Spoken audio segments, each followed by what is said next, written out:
Hello, जय श्री कृष्णा, जय श्री राम, जय श्री राधे राधे, जय श्री महाकाल। इस वीडियो में आपको श्रवण कराएंगे भागवत सप्ताह यज्ञ की विधि। श्री सनकादि कहते हैं, नारद जी, अब हम आपको सप्ताह श्रवण की विधि बताते हैं।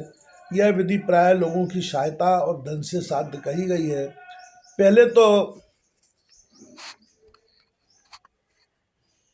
पहले तो यत्नपूर्वक ज्योतिषी को बुलाकर मुहूर्त पूछना चाहिए तथा विवाह के लिए जिस प्रकार धन का प्रबंध किया जाता है उसी प्रकार ही धन की व्यवस्था इसके लिए करनी चाहिए।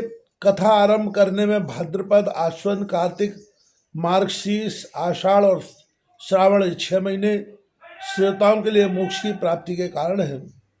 देवर से इन महीनों में भी भद्रा, व्यतिपात आदि कुयोगों को सर्वथा त्याग देना चाहिए तथा दूसरे लोग जो उत्साही हों उन्हें अपना सहायक बना लेना चाहिए।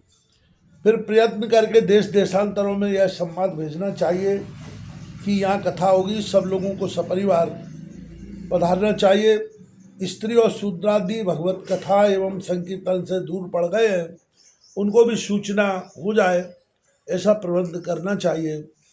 देश देश में जो विरक्त वैष्णव और हरि कीर्तन के प्रेमी हों उनके पास निमंत्रण अवश्य भेजे। उसे लिखने की विधि इस प्रकार बताई गई है। महानुभावों, यहाँ 7 दिन तक सत्पुरुषों का बड़ा दुर्लभ समागम रहेगा और अपूर्व रसमयी श्रीमद् भागवत की कथा होगी। आप लोग भगवत रस के रसिक हैं, अतः भागवतामृत का पान करने के लिए प्रेम पूर्वक शीघ्र ही पधारने की कृपा करें। यदि आपको विशेष अवकाश न हो तो एक दिन के लिए तो अवश्य ही कृपा करनी चाहिए, क्योंकि यहाँ का तो एक क्षण भी अत्यंत दुर्लभ है। इस प्रकार विनय पूर्वक उन्हें निमंत्रित करें और जो लोग आए उनके लिए यथोचित निवास स्थान का प्रबंध करें। कथा का श्रवण किसी तीर्थ में, वन में अथवा अपने घर पर भी अच्छा माना गया है। जहाँ लंबा चौड़ा मैदान हो वहीं कथा स्थल रखना चाहिए। भूमि का शोधन, मार्जन और लेपन करके रंग बिरंगी धातुओं से चौक पूरे घर की सारी सामग्री उठाकर एक कोने में रख दे। 5 दिन पहले से ही यत्नपूर्वक बहुत से बिछाने के वस्त्र एकत्र कर लें तथा केले के खम्भों से सुशोभित एक ऊंचा मंडप तैयार कराएं। उसे सब और फल, पुष्प, पत्र और चंदोवे से अलंकृत करें तथा चारों ओर झंडियां लगाकर तरह तरह के सामानों से सजा दें। उस मंडप में कुछ ऊंचाई पर 7 विशाल लोकों की कल्पना करें और उनमें विरक्त विप्रों को बुला बुलाकर बिठाएं। आगे की ओर उनके लिए वहाँ यथोचित आसन रखें। इनके पीछे वक्ता के लिए भी एक दिव्य सिंहासन का प्रबंध करें। यदि वक्ता का मुख उत्तर की ओर रहे तो श्रोता पूर्वाभिमुख होकर बैठें और यदि वक्ता पूर्वाभिमुख रहे तो श्रोताओं को उत्तर की ओर मुख करके बैठना चाहिए अथवा वक्ता और श्रोता को पूर्व मुख होकर बैठना चाहिए। देश काल आदि को जानने वाले महानुभावों ने श्रोता के लिए ऐसा ही नियम बनाया है जो वेद शास्त्र की स्पष्ट व्याख्या करने में समर्थ हो, तरह तरह के दृष्टांत दे सकता हो तथा विवेकी और अत्यंत निष्प्रह हो। ऐसे विरक्त और विष्णु भक्त विप्र को वक्ता बनाना चाहिए। श्रीमद् भागवत के प्रवचन में ऐसे लोगों की नियुक्ति नहीं करना चाहिए जो पंडित होने पर भी अनेक धर्मों के चक्कर में पड़े हुए स्त्री लंपट एवं पाखंड के प्रचारक हों। वक्ता के पास ही उसकी सहायता के लिए एक व्यवसायी विद्वान और स्थापित करना चाहिए। वह भी सब प्रकार के संशयों की निवृत्ति करने में समर्थ और लोगों को समझाने में कुशल हो। कथा प्रारंभ के दिन से एक दिन पूर्व व्रत ग्रहण करने के लिए वक्ता को क्षौर करा लेना चाहिए तथा अरुणोदय के समय शौच से निवृत्त होकर अच्छी तरह स्नान करें और संध्यादि अपने नित्य कर्मों को संक्षेप से समाप्त करके कथा के विघ्नों की निवृत्ति के लिए गणेश जी का पूजन करें। तदनंतर पितृगण का तर्पण कर पूर्व पापों की शुद्धि के लिए प्रायश्चित करें और एक मंडल बनाकर उसमें श्री हरि को स्थापित करें। फिर भगवान श्री कृष्ण को लक्ष्य करके मंत्रोच्चार पूर्वक क्रमशः षोडोपचारी विधि से पूजन करें और उसके पश्चात प्रदक्षिणा तथा नमस्कार आदि कर इस प्रकार स्तुति करें। करुणाधान में संसार सागर में डूबा हुआ और बड़ा दीन हूँ। कर्मों के मोह रूपी ग्राह ने मुझे पकड़ रखा है। आप इस संसार सागर से मेरा उद्धार कीजिए। इसके पश्चात धूप दीप आदि सामग्रियों से श्रीमद् भागवत की भी बड़े उत्साह और प्रीतिपूर्वक विधि विधान से पूजा करें। फिर पुस्तक के आगे नारियल रखकर नमस्कार करें और प्रसन्न चित्त से इस प्रकार स्तुति करें। श्रीमद् भागवत के रूप में आप साक्षात श्री कृष्ण ही विराजमान हैं। नाथ, मैंने भवसागर से छूटकर पाने के लिए आपकी शरण ली है। मेरा यह मनोरथ आप किसी विघ्न बाधा के सांगोपांग पूरा करें। केशव, मैं आपका दास हूँ। इस प्रकार दीन वचन कहकर फिर वक्ता का पूजन करें, उसे सुंदर वस्त्राभूषणों से विभूषित करें और फिर पूजा के पश्चात उसकी इस प्रकार स्तुति करें। सुख स्वरूप भगवान, आप समझाने की कला में कुशल और सब शास्त्रों में पारंगत हैं। कृपया इस कथा को प्रकाशित करके मेरा ज्ञान दूर करें। फिर अपने कल्याण के लिए प्रसन्नतापूर्वक उसके सामने नियम ग्रहण करें और 7 दिनों तक यथाशक्ति उसका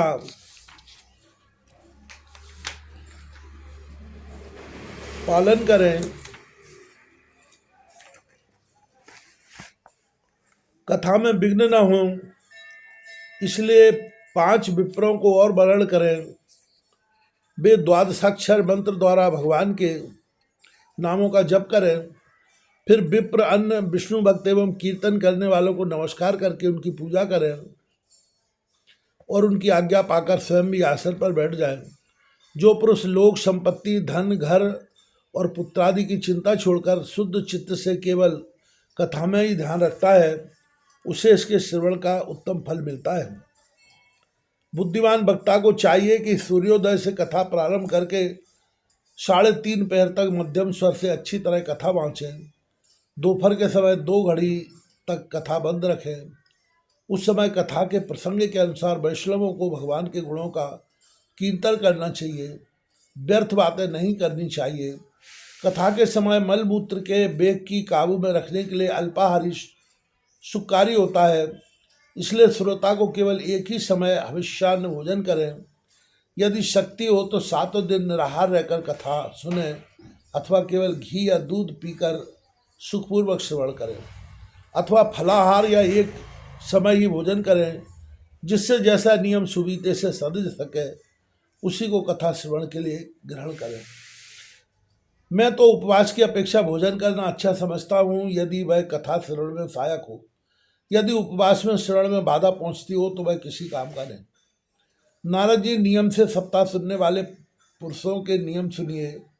विष्णु भक्ति की दीक्षा से रहित पुरुष कथा श्रवण का अधिकारी नहीं है। जो पुरुष नियम से कथा सुने उसे ब्रह्मचर्य से रहना, भूमि पर सोना और नित्य प्रति कथा समाप्त होने पर पत्तल में भोजन करना चाहिए। दाल, मधु, तेल, गरिष्ठ अन्न, भाव दूषित पदार्थ और बासी अन्न, इनका सर्वथा त्यागी करना चाहिए। काम, क्रोध, मद, मान, मत्सर, लोभ, दंभ, मोह और द्वेष को तो अपने पास भी नहीं फटकने देना चाहिए।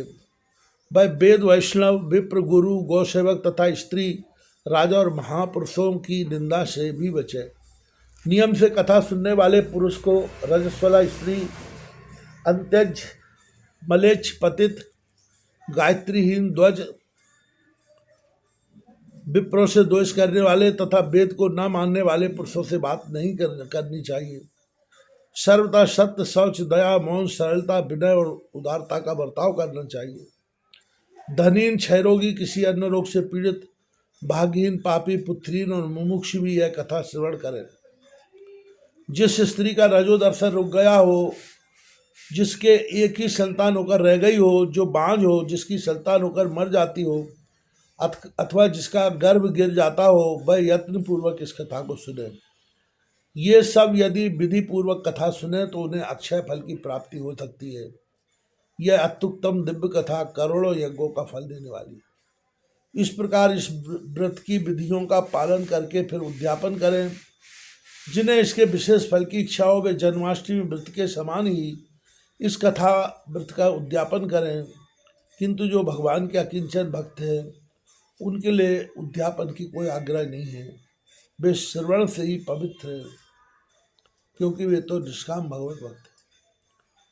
इस प्रकार जब सप्ताह यज्ञ समाप्त हो जाए तब श्रोताओं को अत्यंत भक्तिपूर्वक पुस्तक और वक्ता की पूजा करनी चाहिए। फिर वक्ता श्रोताओं को प्रसाद, तुलसी और प्रसादी मालाएं दें तथा सब लोग मृदंग और झांझ की मनोहर ध्वनि से सुंदर कीर्तन करें, जय जयकार, नमस्कार और शंख ध्वनि का घोष कराएं तथा विप्र और याचकों को धन और अन्न दें। श्रोता विरक्त हो तो कर्म की शांति के लिए दूसरे दिन गीता पाठ करें, ग्रस्त हो तो हवन करें। उस हवन में दशम स्कंद का एक एक श्लोक पढ़कर विधि पूर्वक खीर, मधु, घृत, तिल और अन्यादि सामग्रियों से आहुति दें अथवा एकाग्र चित्त से गायत्री मंत्र द्वारा हवन करें, क्योंकि तत्वतः यह महापुराण गायत्री स्वरूप ही है। होम करने की शक्ति न हो तो उसका फल प्राप्त करने के लिए विप्रों की हवन सामग्री दान करें तथा अन्य प्रकार की त्रुटियों को दूर करने के लिए और विधि में फिर जो न्यूनाधिकता रह गई हो उसके दोषों की शांति के लिए विष्णु सहस्त्र नाम का पाठ करें। इससे सभी कर्म सफल हो जाते हैं, क्योंकि कोई भी कर्म इससे बढ़कर नहीं है। फिर 12 विप्रों को खीर और मधु आदि उत्तम उत्तम पदार्थ खिलाएं तथा व्रत की पूर्ति के लिए गौ और सुवर्ण का दान करें। सामर्थ्य हो तो 3 तोले सोने का एक सिंहासन बनवाएं, उस पर सुंदर अक्षरों में लिखी हुई श्रीमद् भागवत की पोथी रखकर उसकी आभार आदि विविध उपचारों से पूजा करें और फिर जितेंद्रीय आचार्य को उसका वस्त्र, आभूषण एवं गंधादि से पूजन कर दक्षिणा के साथ समर्पण कर दें। यूँ करने से वह बुद्धिमान दाता जन्म मरण के बंधनों से मुक्त हो जाता है। यह सप्ताह पारायण की विधि सब पापों की निवृत्ति करने वाली है। इसका इस प्रकार ठीक ठीक पालन करने से यह मंगलमय भागवत पुराण अभिष्ट फल प्रदान करता है तथा अर्थ, धर्म, काम और मोक्ष चारों की प्राप्ति का साधन हो जाता है, इसमें संदेह नहीं है। सनकादि कहते हैं, नारद जी, इस प्रकार तुम्हें यह सप्ताह श्रवण की विधि हमने पूरी सुना दी है। अब और क्या सुनना चाहते हो? इस श्रीमद् भागवत से भोग एवं मोक्ष दोनों ही हाथ लग जाते हैं।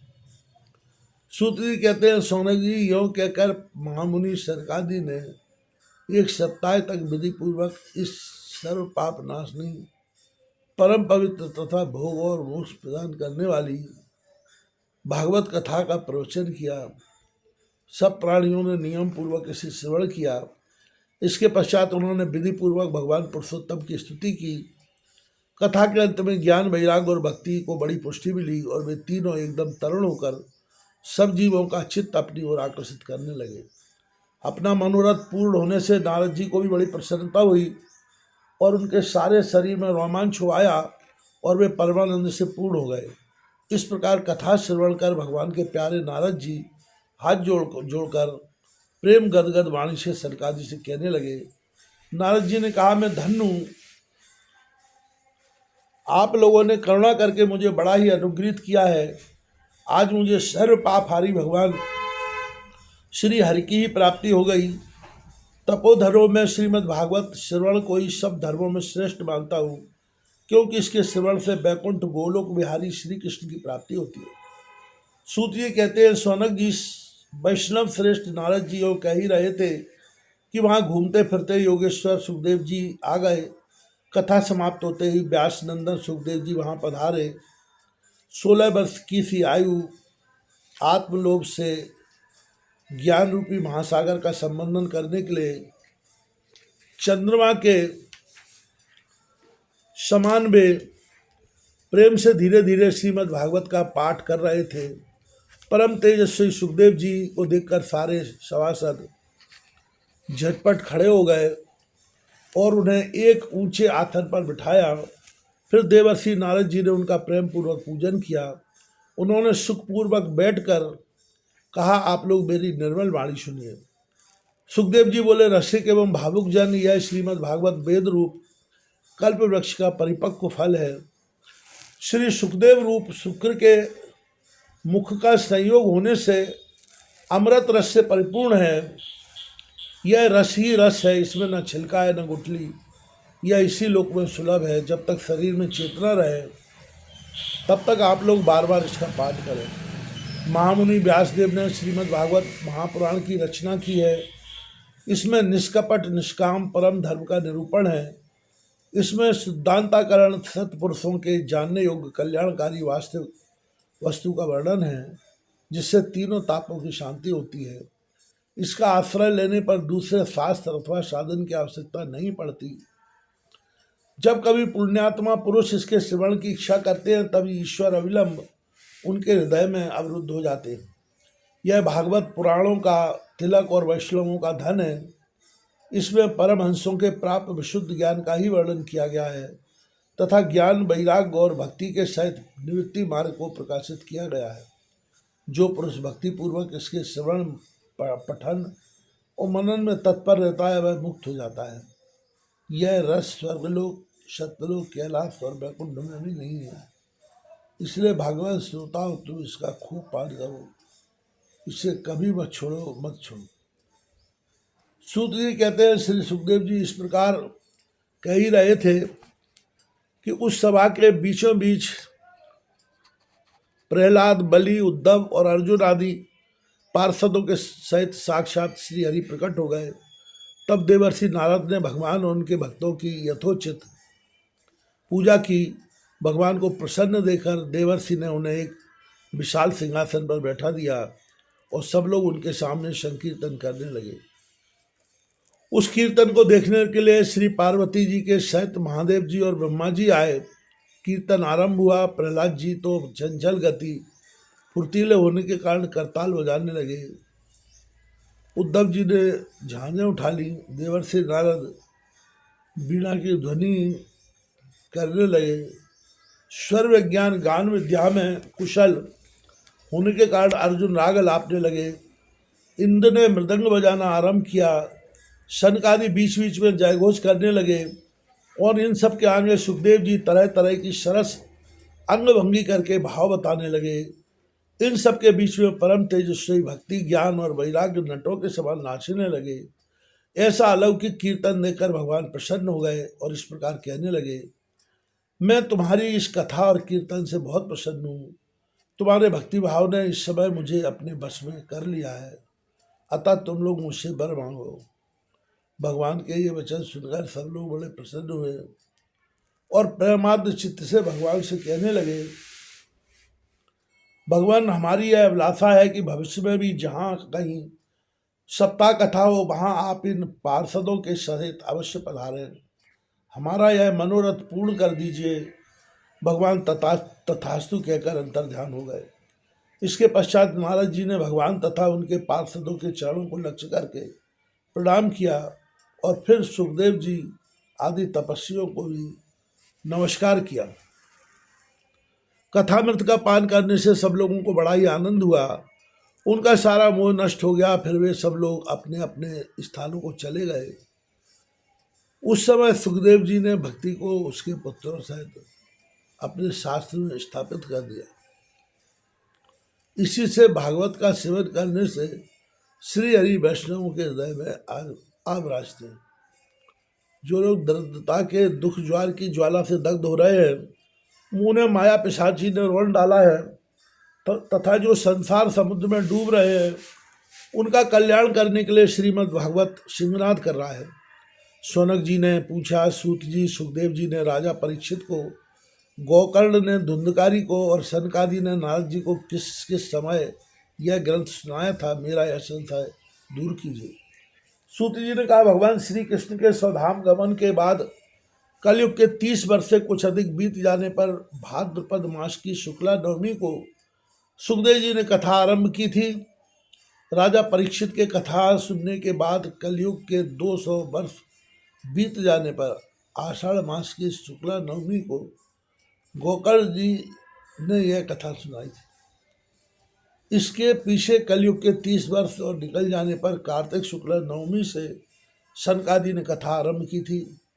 निष्पाप शौनक जी, आपने जो कुछ पूछा था उसका उत्तर मैंने आपको दे दिया। इस कलयुग में भागवत की कथा भवरोग की रामबाण औषधि है। संत जन, आप लोग आदर पूर्वक इस कथामृत का पान कीजिए। श्री कृष्ण को यह अत्यंत प्रिय है। संपूर्ण पापों का नाश करने वाला, मुक्ति का एकमात्र कारण और भक्ति को बढ़ाने वाला है। लोक में अन्य कल्याणकारी साधनों का विचार करने और तीर्थों का सेवन करने से क्या होगा?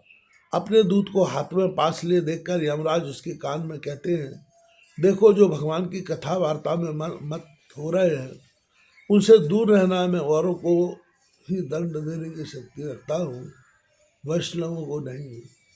इस समय संसार में विषय रूप विष की आसक्ति के कारण व्याकुल बुद्धि वाले पुरुषों अपने कल्याण के लिए उद्देश्य आधे क्षण के लिए भी इस सुख कथा रूप अनुपम सुधा का पान करूँ। मेरे प्यारे भाइयों, निंदित कथाओं से युक्त कुपंथ में व्यर्थी क्यों भटक रहे हो? इस कथा के कान में प्रवेश करते ही मुक्ति हो जाती है। इस बात के साक्षी राजा परीक्षित है। सुखदेव जी ने प्रेम रस के प्रभाव में स्थित होकर इस कथा को कहा था। इसका जिसके कंठ से संबंध हो जाता है वह बैकुंठ का स्वामी बन जाता है।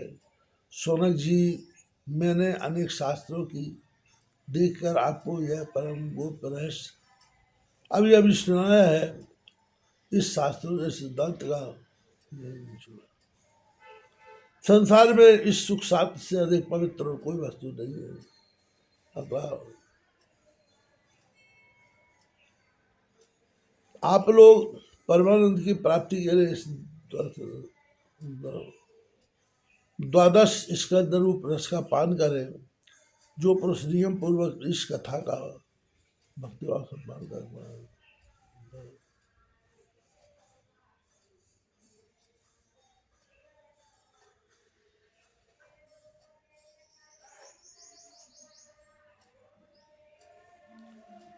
वे दोनों ही विधि का पूरा पूरा पालन करने के कारण इसका यथार्थ फल पाते हैं। उनके लिए त्रिलोकी में कुछ भी असाध्य नहीं रह जाता है। श्री सद्गुरुदेव।